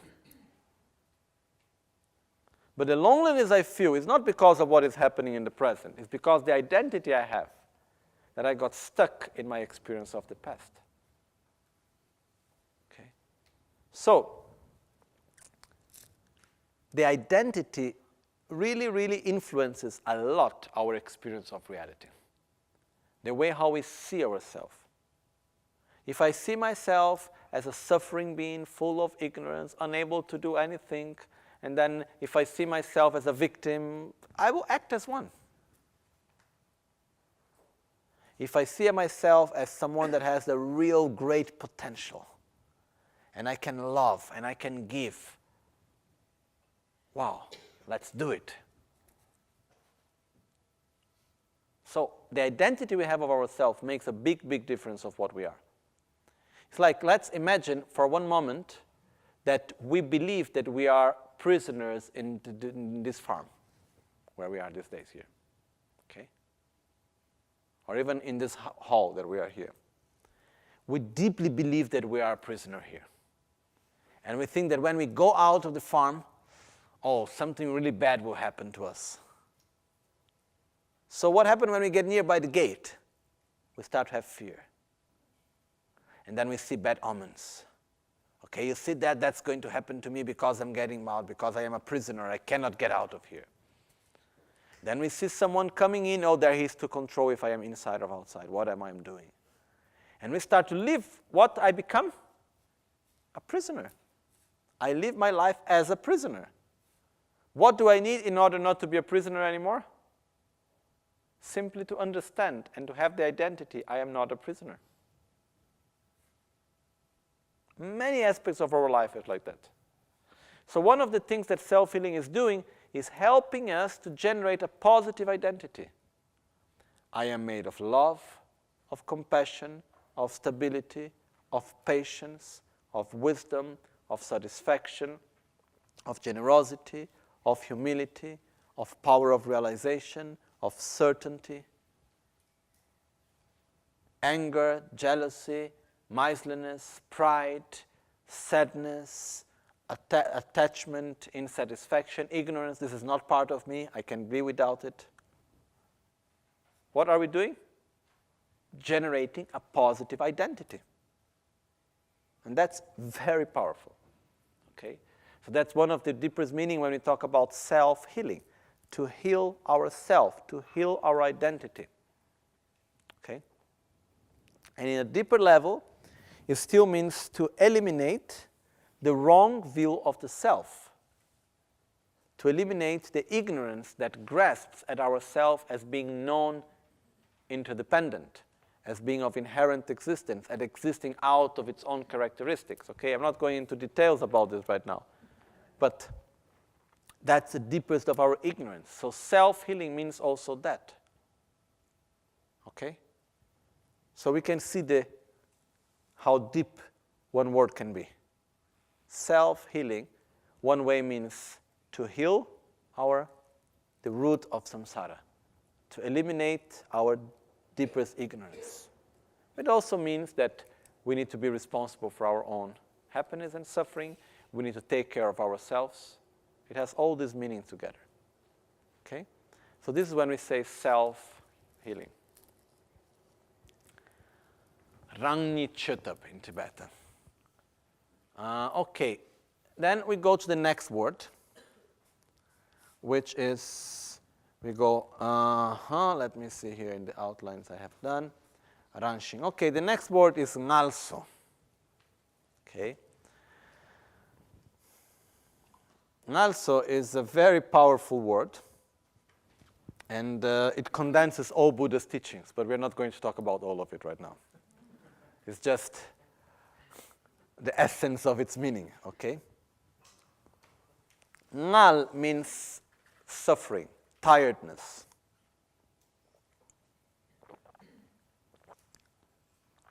So means to recover. So, NgalSo means to recover from tiredness, to regenerate from sickness. Okay? So Ngal means suffering, sickness, tiredness, negative. So means to recover, to regenerate. Okay? It's very interesting that the word so means to recover, regenerate, means not gaining something. What does that mean? I am using a resource that I already have. I am regenerating my own positive energy, not gaining it from somewhere. Okay? So, when we talk about NgalSo, it's showing the Four Noble Truths. Ngal is showing what we need to abandon. So is showing what we need to develop. Okay? And making it short, there is one very interesting thing about this that I would like to share with you. That normally when we talk about the Four Noble Truths, we think that it's something that is, okay, this is Buddha's teachings, philosophy, I need to learn it, I need to apply it to my life, as something that is coming from outside. All of us, we are already putting it into practice, but not in the right way. I don't know, maybe it's sure someone in the right way, but all of us, I mean, naturally, we all follow the four, let's say, infantile truths. Okay? Because when you talk about the Four Noble Truths, why it's called the Four Noble Truths? It's not that everything else is wrong and these are the only truths, not that. The word truth here in Tibetan, Dempa, refers to a way of seeing reality. Okay? Like, for example, I look to the flowers. What is the truth of flowers? How do the flowers exist for me is my truth of the flowers. How the flowers exist for you is your truth of the flowers. Okay? So there are four things that infantile beings, that means us, see in one way, and the noble beings, which means those that have already eliminated ignorance, see in a different way. So what Buddha said is okay, these four things that you see in this way, there is a different way of seeing them. And this is how those that have eliminated ignorance see these four things. What are the four things? Suffering, the causes of suffering, the two Ngal, negative part. the objective that we can reach, our potential, and the path to reach to develop such potential, to reach such goal. Normally in life, independent, Buddhist, non-Buddhist, it doesn't matter. Are we aware of suffering? Yes. Do we recognize causes of suffering? Normally, yes. Are we ready to point our finger to someone or to something? Yes, so we have our own causes of our suffering, right? Or when we're suffering, we're just saying, oh, I don't know why I suffer. We always are ready to say, to blame something or someone, right? So we have the causes of suffering according to our infantile way of seeing. Do we have an objective in life, something that we want to reach? Do we believe in some sort of happiness? It can be marriage, it can be richness, it can be whatever we want. Many grandchildren, I don't know. Each one have different ways of seeing happiness, I respect all of them, but do we have a way of seeing happiness or not? We all of us have. Some people say happiness is not needing to do anything. Other people think happiness I find in work. We have different ways of seeing happiness. So we have an objective. And do we have a way, a path to reach to such goal or not? Yes. So these are the 4 infantile truths that we follow. 4 things: suffering, the causes of suffering, the cessation of suffering, and the path to cessation. We have our way of seeing it. Don't we? Each one of us, everyone. The only thing is that Buddha said, okay, it's not exactly as you see it. Suffering goes beyond what you see as suffering. The causes of suffering are not the external conditions, are instead the internal mental defilements and your own actions, karma. The cessation of suffering is possible, but it's a very deep state of realization where you eliminate completely all mental defilements and develop your qualities to their maximum potential. And the path to reach that is to love yourself, to love others, and to develop a correct view of reality. But it's talking about things that we already deal in our daily life. It's just showing a different way of seeing it. Okay? It's clear, this. And for me, when I understood it in this way, it opened my mind so much. Because normally we think about the 4 Noble Truths as something that Buddha taught, that we need to meditate upon it far away. It's so near. It's like taking refuge. We all take refuge every day, hundreds of times. I am thirsty, I take refuge in water. I feel sad, I take refuge in my friend. I don't feel well because too many thoughts, I take refuge in a stupid movie. And like this, we go on and on and on. Buddha said, taking refuge is fine, just need to change the object of refuge. Okay? What are you taking refuge from and where are you taking refuge in? That's what you need to change. Taking refuge is fine. So taking refuge is nothing new. The 4 Noble Truths are nothing new. What is new is the way how we see it. That's why for me, Buddha's teachings is really about our truth, the way how world is, the way how we experience reality. So Ngal means the suffering and the causes of suffering. So means our potential to eliminate suffering and to develop our qualities, to reach a deep state of satisfaction and joy, and the path to reach such state. That's So. So inside NgalSo are all the teachings of Buddha. Ngal is what we need to abandon, So is what we need to develop. That's what, in very, very few words, NgalSo actually mean. Okay? Then now, this I was able to make it short.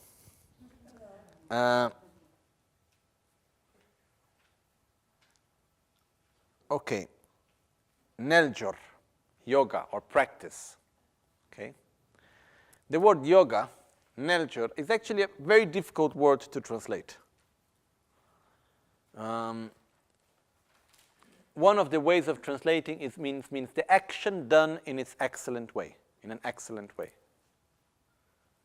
So, for example, the yoga of eating means to eat in the excellent way. The yoga of sleeping, to sleep in the excellent way. And like this, we can go on and on. So there are different types of yogas. Okay? Yoga doesn't mean, okay, Ratha yoga, Ashtanga yoga, not in this sense, many yogas, okay? When we think there are many yogas, there are many actions in our daily life that we do. Okay? And from all the different type of actions that we do, one of the most important is the inner actions. So that's called the inner yoga. Okay? So when we say that self-healing is a practice, is a yoga, is a method of actually training our mind, of acting with the mind, with our subtle energies, in the perfect way, which means in the way that brings us to a good result. That's why it's a practice. Yoga means something that we repeat. An action that we do is a method to reach somewhere. It's the action not only for the action itself, it's the action that brings us somewhere. So like, for example, the yoga of sleeping, it's a very interesting way of seeing. We should talk a little bit about it by the end, because the practice of self-healing is divided into the actual practice and the session of meditation and between the sessions of meditation.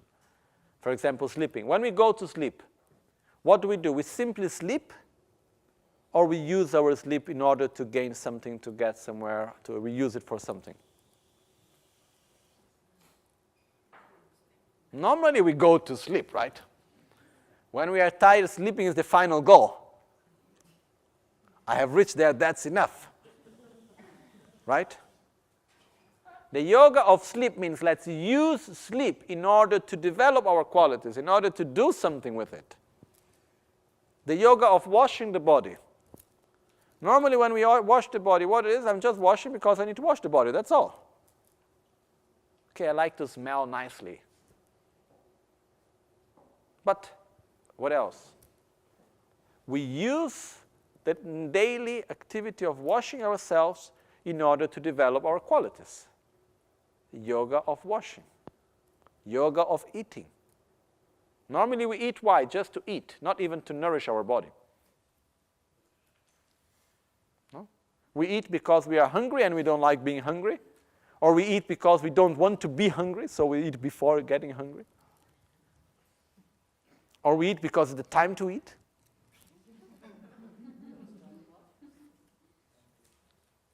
So, really, how often do we eat because we need to nourish our body with that intention? Maybe sometimes, maybe not. But the yoga of eating, it means I use the moment of eating to develop qualities, to accumulate merits.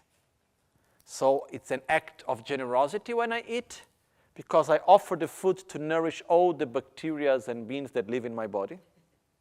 There is meditation for that. Because Rinpoche, sometimes when he does the offering, he does this prayer. Very beautiful. I want to record Rinpoche, I want to write down, I already talked to him, to make a little booklet of prayers before eating. And there's this very beautiful meditation prayer that Rinpoche does, where it means that he dedicates all the food by nourishing my body. I also nourishing all the millions of beings that are living in my body. So it's an act of generosity it becomes. And love towards all these bacteria living in our body. Then, on the other way, we generate ourselves as the deity, we visualize Guru Buddha in our heart, we offer the food to Guru Buddha, we offer the sensation of pleasure to him, we dedicate it to all sentient beings, we accumulate merit, we familiarize ourselves with love. By doing what? By eating. That's the yoga of eating. Okay? We can do the yoga of walking. We can really use every part of our life as a method to develop our qualities, to accumulate positive energy, to do benefit for others. Okay? The yoga of self-healing is the deepest type of yoga. I remember one time I was in India, and then I was together with one Indian man, and he was a Brahmin, and he was teaching yoga. So he invited me, we were in Varanasi. So he invited me to his yoga small center there, and then we talked, and then he asked me to show self-healing. So me with some other friends, we showed self-healing, and he was so touched. He said, oh, but this is the secret yoga. This we only practice after many, many years of yoga. Why? Because it's the exercise of the subtle body. In the Indian tradition, first you learn yoga of the external gross body. Then after that, you need to learn the yoga, the exercises of the subtle body. And that's what self-healing is. Like, he knew it, he understood it. He was very touched by it. He was, oh, this is something so precious, so special, so rare. In the West, we have the exercise of the gross body, no?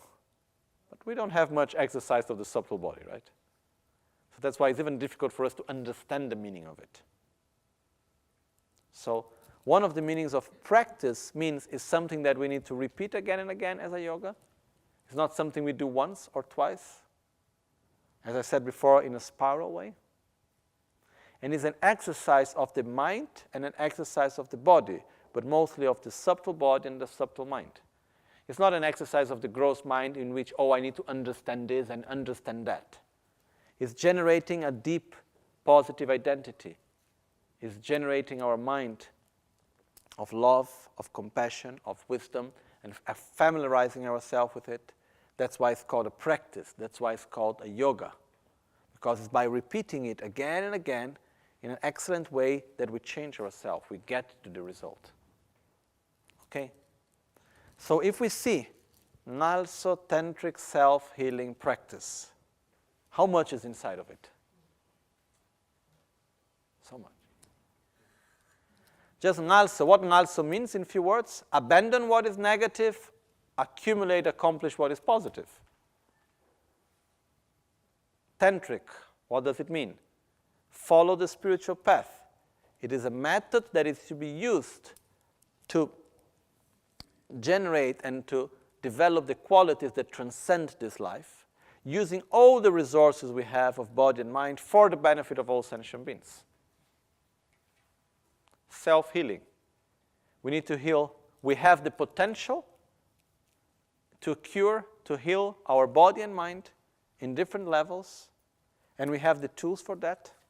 And ultimately, we need to heal our own identity, our own self, and we are the only ones that can really do it. Okay? So, just understand the meaning of the name. It's already a lot. And the more we go on with learning, practicing, experiencing, the deeper we will get only, for example, the meaning of the name. It will become deeper and deeper. And there is one saying, some text that, for example, when we talk about the correct view of reality, for those that have the seeds in their mind to realize the correct view of reality, how do we know if we have the seeds in our mind? Which means if in our very subtle minds we have the imprints or not to develop the correct view of reality. When we listen about emptiness, when we listen about the correct view of reality, if we feel emotional, if we have tears coming from our eyes, or we have, how call goosepick? Goosebumps in our skin. If we have any of this emotional coming and we feel it in our body, this means we have the seeds. We have the seeds, we have the imprints to realize the correct view of reality. This Nagarjuna explained it very clearly. And similar to that, when we do the practice of self-healing, the more we study, the more we learn, the more we experience, when we simply listen the words, NgalSo Tantric self-healing, we will see there is a moment where it touches our heart. There is something deep. It emotions us. This means we are going in the right direction. This means these words are slowly, slowly becoming more and more meaningful, more and more deep. And that's where we need to go. Only the meaning of the name is something that We need to think about it, we need to reflect about it, and it's very powerful by itself because it's showing the whole content, the whole preparation that we have behind. Because if we take self-healing out of its content, if you take it out of being a practice, a spiritual practice, if we take away out of the lineage, if you take it not for healing and you just start doing, oh, my Guru Buddha Siddhi home, what are you doing? Reciting nice things, but missing a lot. That's why it's very important to put it into the right context. It is still going to bring benefit for sure. But we need to, if anybody's going to do the practice, we need to try to help the person to go in the right way, to go in the right context of the practice. And it's possible even without the person really knowing about it. And one beautiful thing about self-healing actually is that the way how it's structured, if we just give some small explanations, it's already guiding the person through its right context even without knowing it. This is one of the aspects of it. But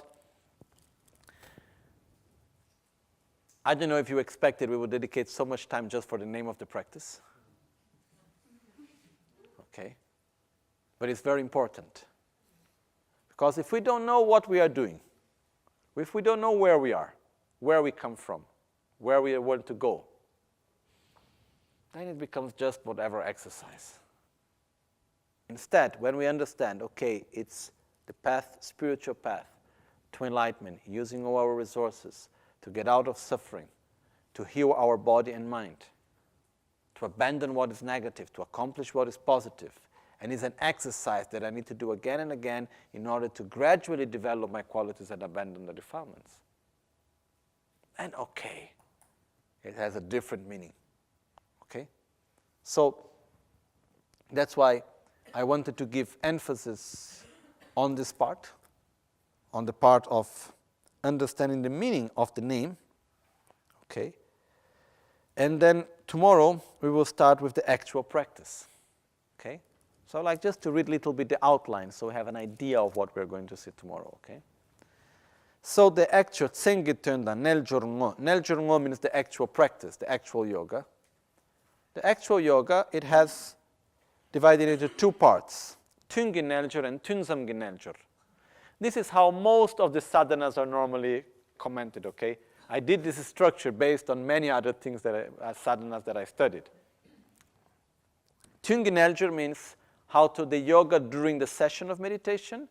Tunsamgi Neljor, the yoga, which means the practice, between the sessions of meditation. Both of them have the same level of importance. If I do very well the meditation, then between one meditation and another, I am just doing opposite things. It's like, I don't know, trying to create heat and after throwing ice on it. It's like making it two opposite forces. So the 2 points are very important. Why? Because the yoga, the practice, is not something, the path that we follow, is not something for one day or for one moment. It's for one whole life. And it's present. When we really practice self-healing, there is no choice like, okay, I do 1 hour of self-healing. It's 24 hours. 7 days a week. It's really like full-time job to really practice deeply. And when we really start doing it and we follow it, then there is one, not problem, but it can create some addiction. You cannot live anymore without it, which is good actually. But it's really powerful. But that's why we need to practice during the meditation session and in between the meditation session, okay? But most of the explanation we go through how to practice during the meditation session. And we divide it into 3 parts, which means preliminary part or preparation, the actual practice, and the conclusion. Then the preliminary parts have many, many different aspects. And normally we do the preliminary prayers, okay? Tomorrow morning we will do the practice at 9. Following, first we do the preliminary practices, and then after we do self-healing. And I will give the explanations of the visualizations. So if we have the experience first, then after it's easier to follow the explanation. Okay? So we have the part of preparation, then we have the actual practice, which is divided into generation stage and completion stage. I'm not going to read you all the parts of the preparation, it's too long now. In generation stage, we have purification, tree transformation, generation of the lotuses, the 6 syllables, the symbols, the 5 Jnani Buddhas. Then we have the completion stage, which is divided into the 4 initiations. The vase empowerment, the secret empowerment, the wisdom empowerment, and the word empowerment.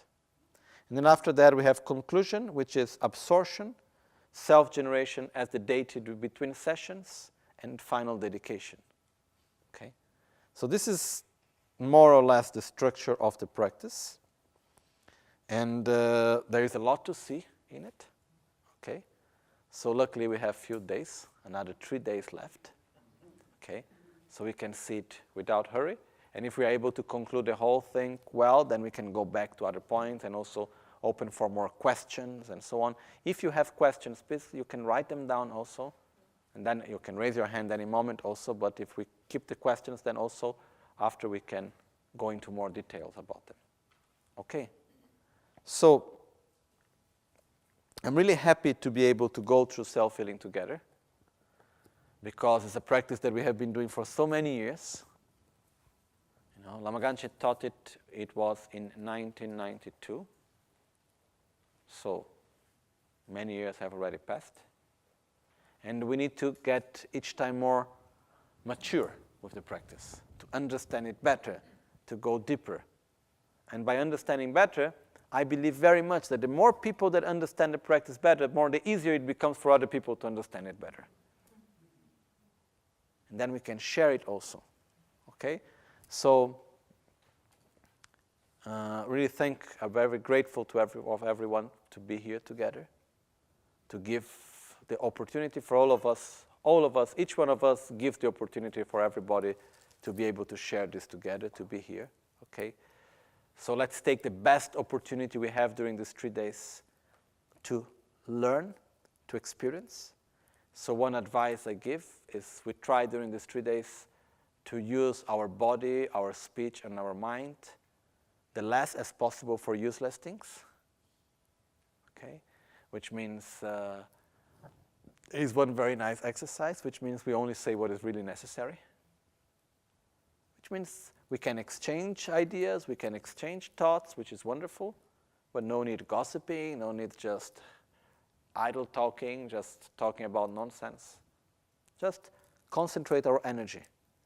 And another thing which is very nice if you can do also is if in between the sessions, any moment, you like to discuss between each other also about aspects of the teachings, which is also a way to verbalize it and to understand it. And in another way also to find points that you may have doubts also, which is very, very important. Questions are normally more important than answers.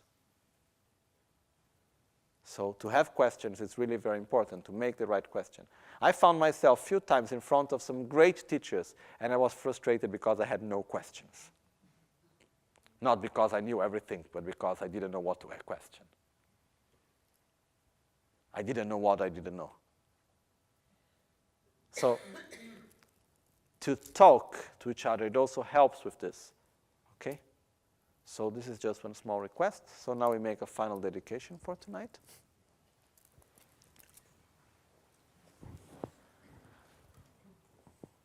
Om Mani Padme Hum. Om Mani Padme Hum. Chomdenga Shitral Hatsoken Pardo Jikpe Trangle Dreduso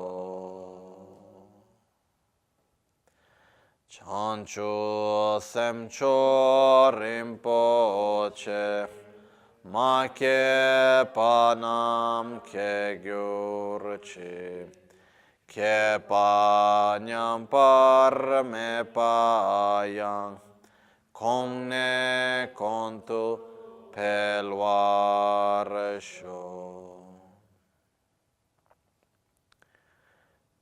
Jetsun lame kutse rapten chin namkar chinle chochur gepada losan tempe dreme sasumgi drove munse tatu ne gyurchi nimo dele tsendele nime kunyandel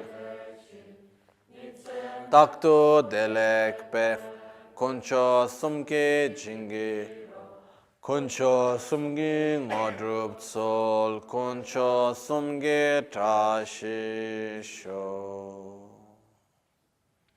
At dawn or dusk, at night or midday, may the three jewels grant us their blessings. May they help us to achieve all realizations and sprinkle the path of our lives with various signs of auspiciousness.